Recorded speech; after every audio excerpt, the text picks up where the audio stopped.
안녕하세요. 꿈을 전달하는 엘리샤입니다. 오늘은 수학이 왜 어려운지에 대해서 한번 얘기를 해볼까 해요.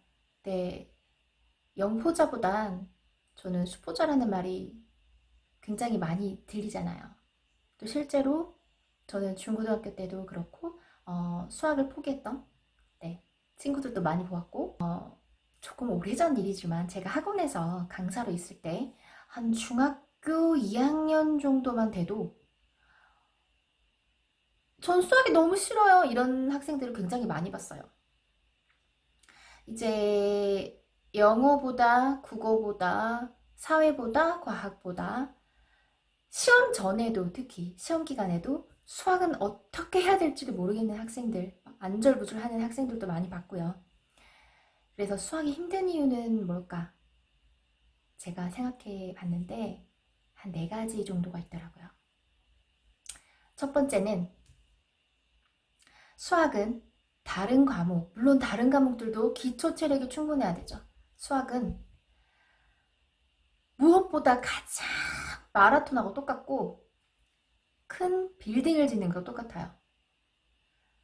다른 과목 선생님들 어떻게 생각하실지 모르겠지만 수학은 평상시 때 공부를 안 했다가 갑자기 시험날 선생님 어디서 기출문제를 훔쳐오지 않는 한 그 기출문제 똑같은 수학 문제예요. 학교에서 나오는 그 문제를 직접 훔쳐서 주지 않는 한 숫자만 바뀌어도 그 푸는 방법을 정확히 모르면 틀릴 수밖에 없거든요.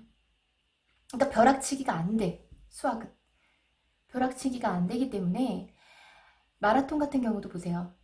초반에 엄청 빨리 달린다고 해서 피니시 라인에 끊는 것도 아니고 중간에 그만두거나 지쳐가지고 쓰러지거나 포기하는 게 많거든요.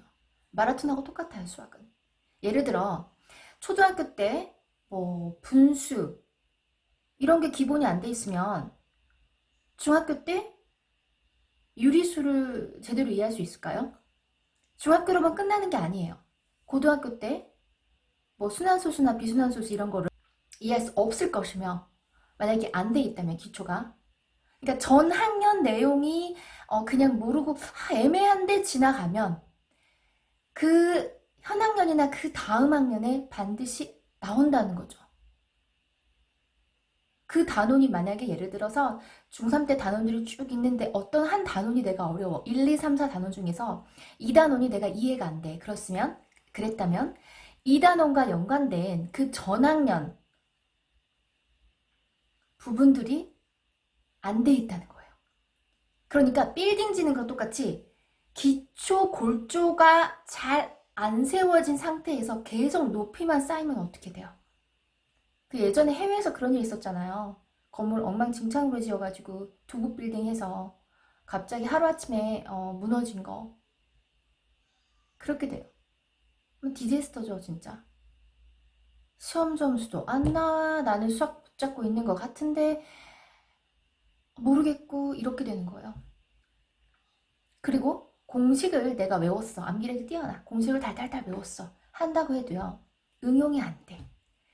수학 문제에서 그 공식만 알아서 한다고 치면 심지어 이런 경우도 있어요. 내가 공식을 다 뭐 20가지, 10가지를 쭉 알고 있지만 수학 문제를 딱 봤을 때 어떤 공식을 대입해야 되는지 모르겠는 거야. 정말 이해를 하지 않았다면 그리고 내가 충분히 평상시 때 연습을 하지 않았다면 그렇게 되는 거거든요. 두 번째는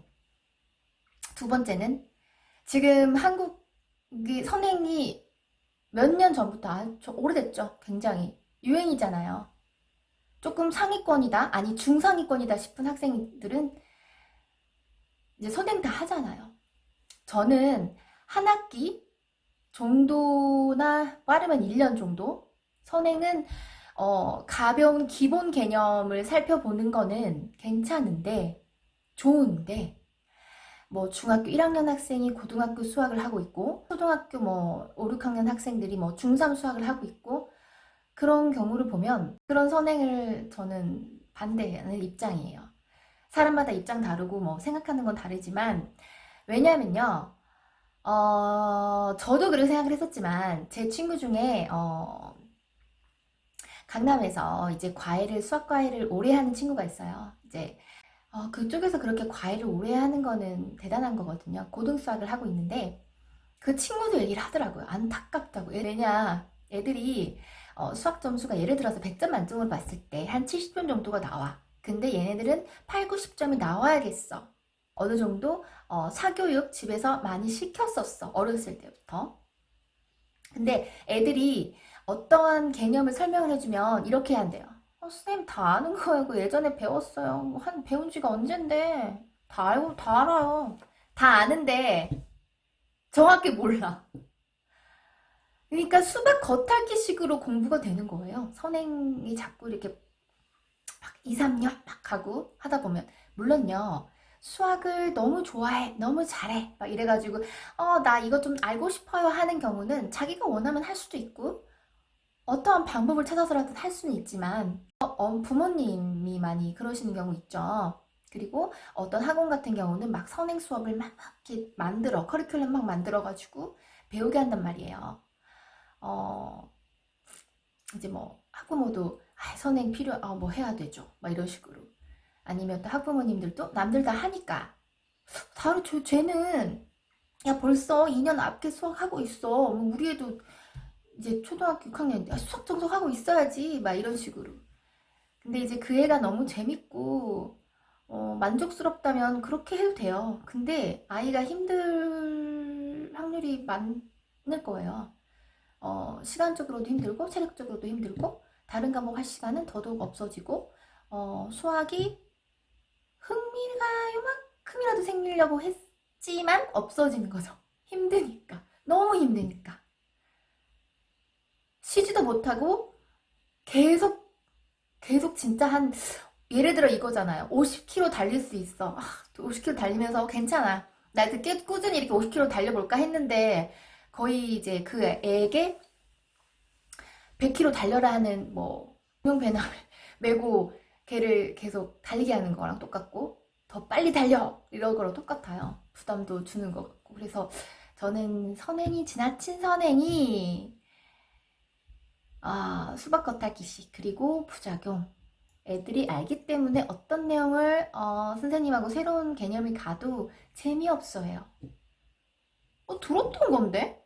우리도 그런 거 있잖아요. 어떤 걸 딱 들었을 때 귀에 딱딱 쏙쏙 꽂히는 게, 신선한데? 이런 거 있잖아요. 근데 이제 어디서 들어는 봤어. 배웠어. 근데 정확히는 모르겠고, 저 고등학교 때 느꼈는데, 수업 시간에, 어, 나 저거 다 알아. 이러고 엎드려서 자는 거 많잖아요. 그쵸? 그냥 너무 어려워서 그냥 잘 수도 있지만, 지루하다. 보링 하는 거죠. 재미가 없어. 신선하지가 않아. 그쵸?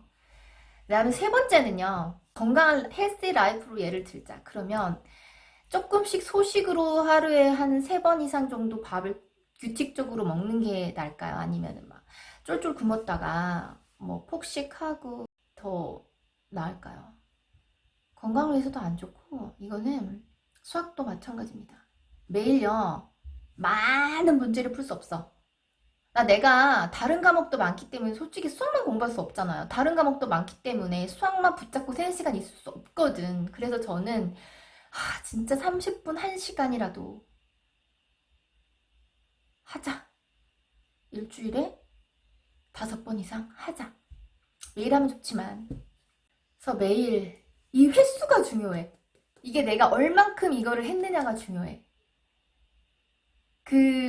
예를 들어 어떤 기술, 뭐 수학 공부를 기술로 하면 좀 그런데, 막 몇 년 하신 분들, 몇십 년, 10년, 20년, 30년 하신 분들은 막 기술 보면은 장인이라고도 하잖아요.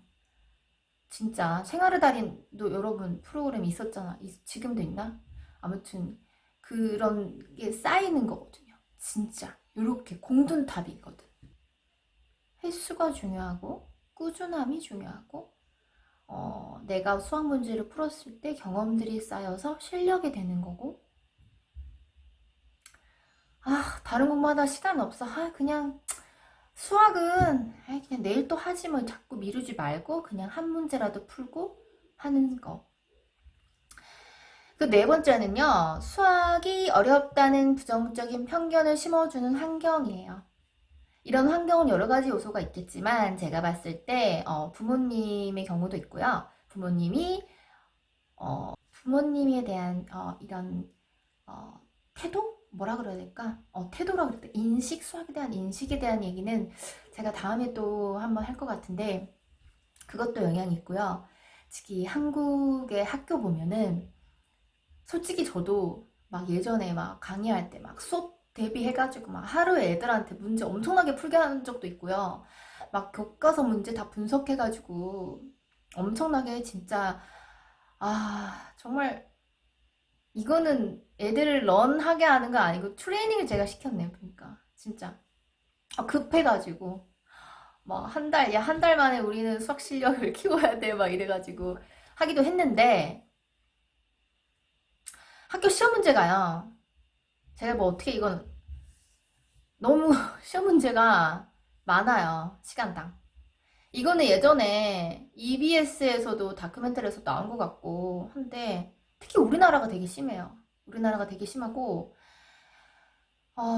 평가하는 방법이 조금 바뀌어야 되죠.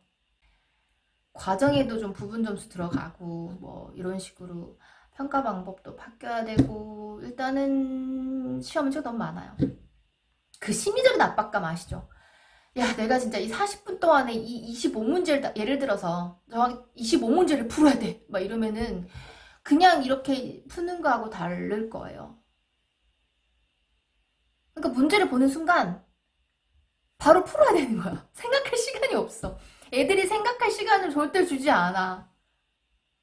explore, 어떤 솔루션을, 어떤 프로블럼이 있으면, 우리도 thinking about, deeply thinking about 해야 되고, 여러 가지 방법, 이것도 있지 않을까? 약간 이런 게 있어야 되는데, 그러한 찬스를 다 이제 아예 차단을 시키는 거죠. 그 시험 스타일 자체가.